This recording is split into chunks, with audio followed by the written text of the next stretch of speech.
What's up, guys? Mason the Brock Henderson here. We are into the final of the World Cup. Let's talk about it. So, first of all, from a neutral point of view, maybe a little disappointing. And I know you're probably going to think I'm a little biased because I'm a Chelsea fan and the two Chelsea teams lost, so you would think that that's why I wanted to win. But in reality, what it comes down to is there's this kind of feeling of both disappointment but also excitement with these matches. Because on the one hand, you hate to not see an upset because it's exciting. It's exciting to talk about. You look at Morocco; they were being talked about so much because they were upsetting teams that they should not be beating, and it was exciting and it was fun. You look at Croatia; people didn't give them a chance against Brazil, but then they turned it around. They won that match. So, from the neutral side of things, it can be fun. It can be exciting to watch the underdogs play and watch them win. But at the same time, it also is exciting knowing we're going to get probably the two best teams at the tournament. If I really think about it, you might be able to throw Brazil in with a shout there, and maybe England as well. Like, as far as quality is concerned, as far as players up and down the pitch, the players you want to see playing, France and Argentina have quite a few of them. So, from that point of view, it is exciting to see the two of the best teams in the tournament facing off to win it all. So it's kind of a mixed bag for me. But let's go ahead and talk about the matches individually at first. Argentina versus Croatia. This one I am a little bit more upset about just because, again, after what happened in the Argentina-Netherlands game, didn't really want to see Argentina have any success.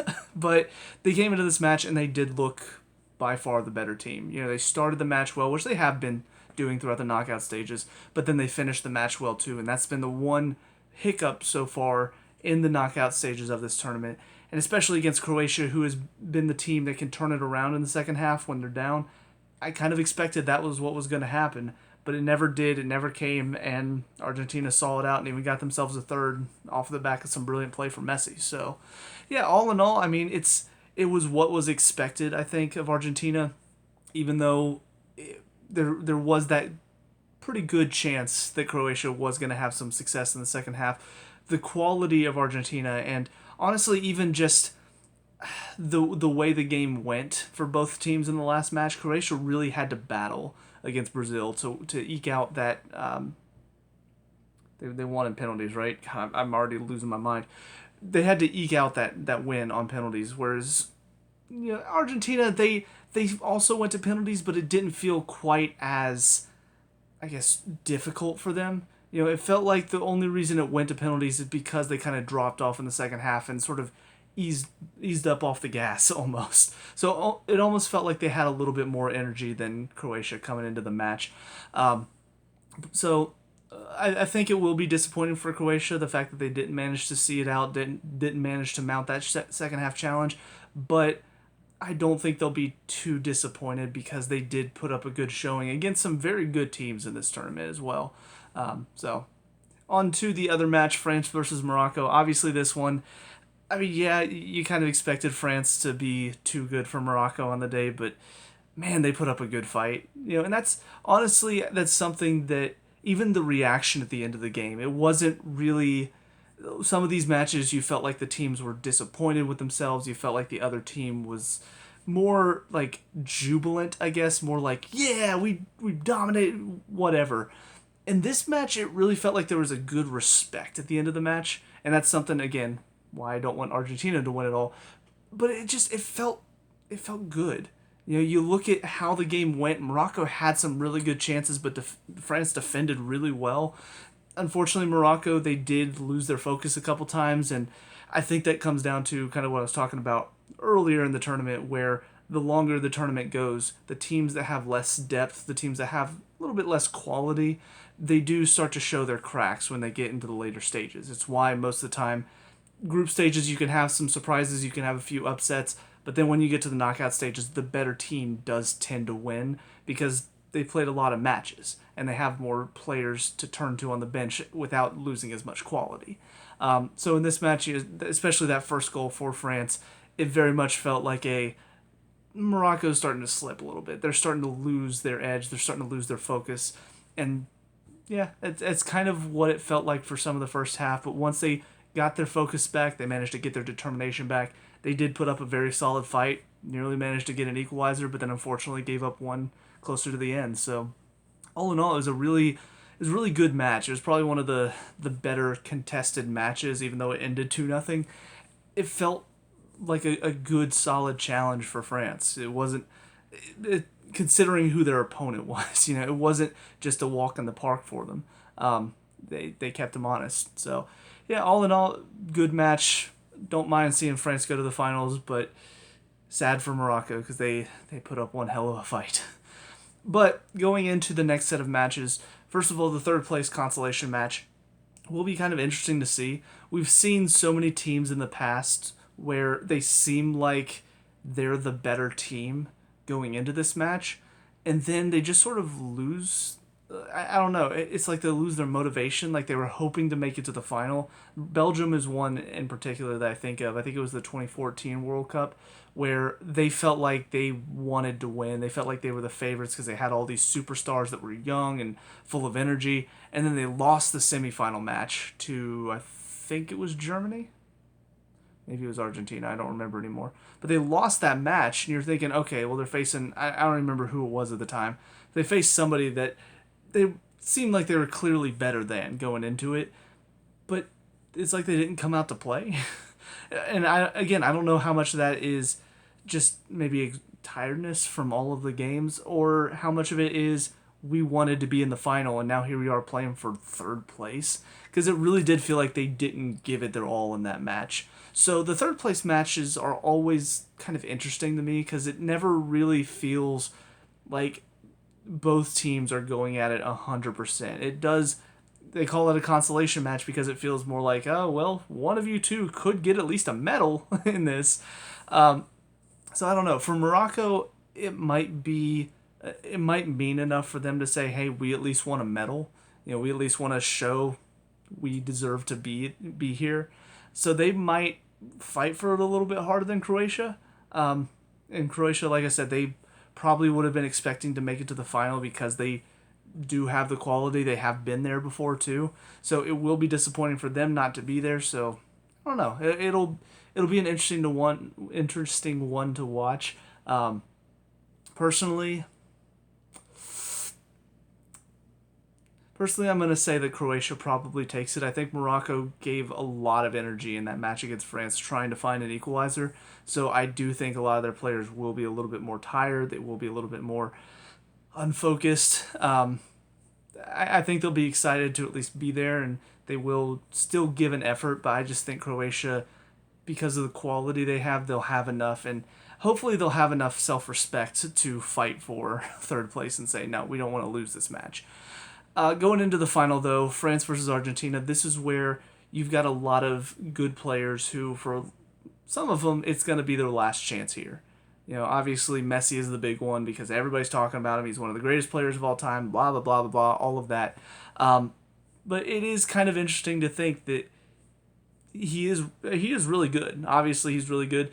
In my opinion, you ask between him and Ronaldo, who is the best player of all time, I say, well, neither of them are the best player of all time because it's a team sport and you have to work together. But if you ask me to pick between the two, I'd probably go with Messi because I prefer to have that player that makes his teammates better. Ronaldo is a good player, but he's a good striker. He's better whenever he's got good players that can feed him the ball and put the ball on his head, because you get it in that box, he's going to score. So that's just my personal opinion. So I don't mind Messi.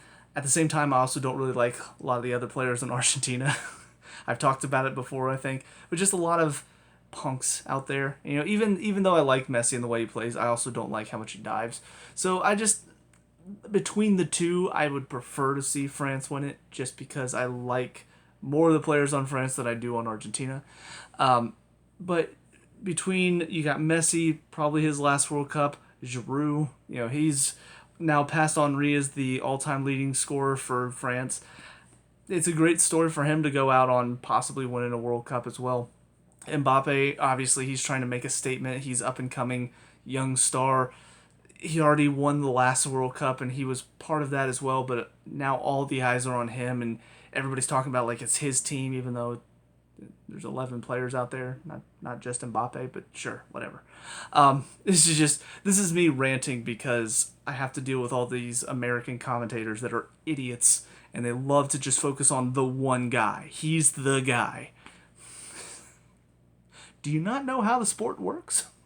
Have you not seen how many great players don't win because the players behind him aren't as good? They don't have a good defense?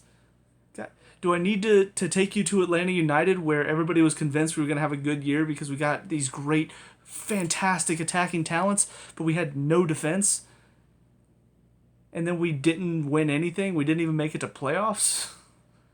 Do you need to understand the sport better is what I'm asking, because I think you do. I don't think you need to answer that. Let me answer it for you.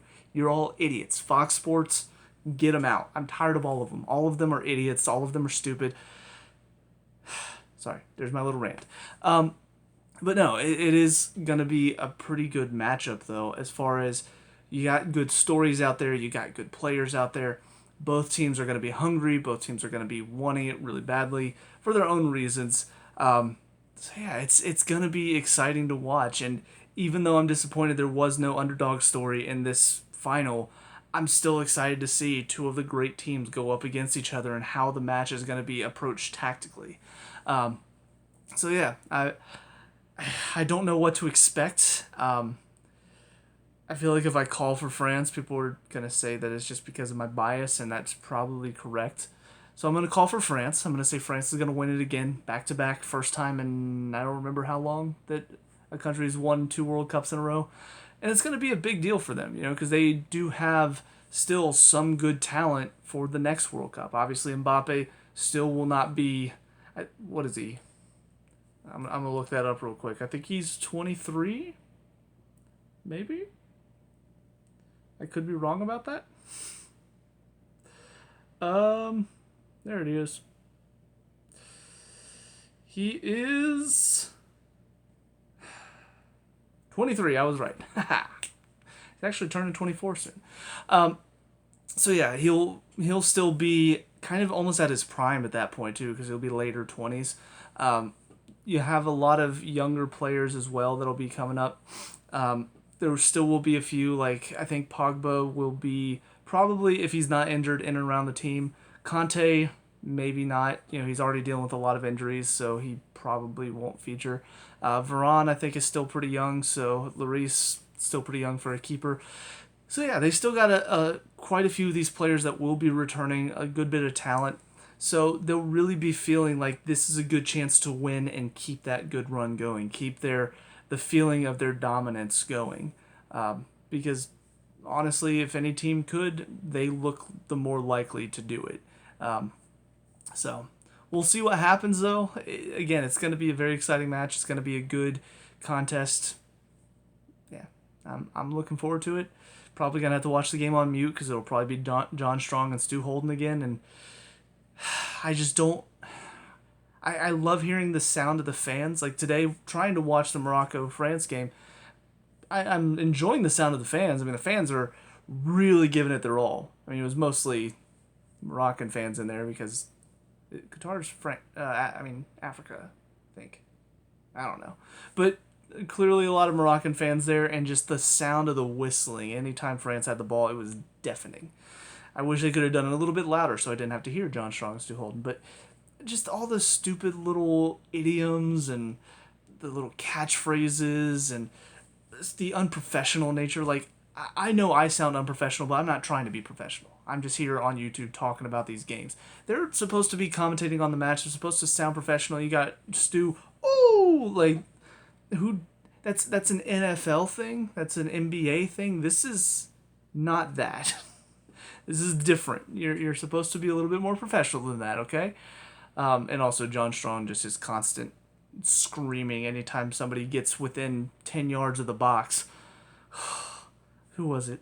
There's a Moroccan player who's dribbling into the box, and he's yelling his name for a good 5 seconds straight, and then the defender just pokes it off of him. And I'm thinking, wow, thanks for just yelling the entire time that nothing was happening. Great. Ugh.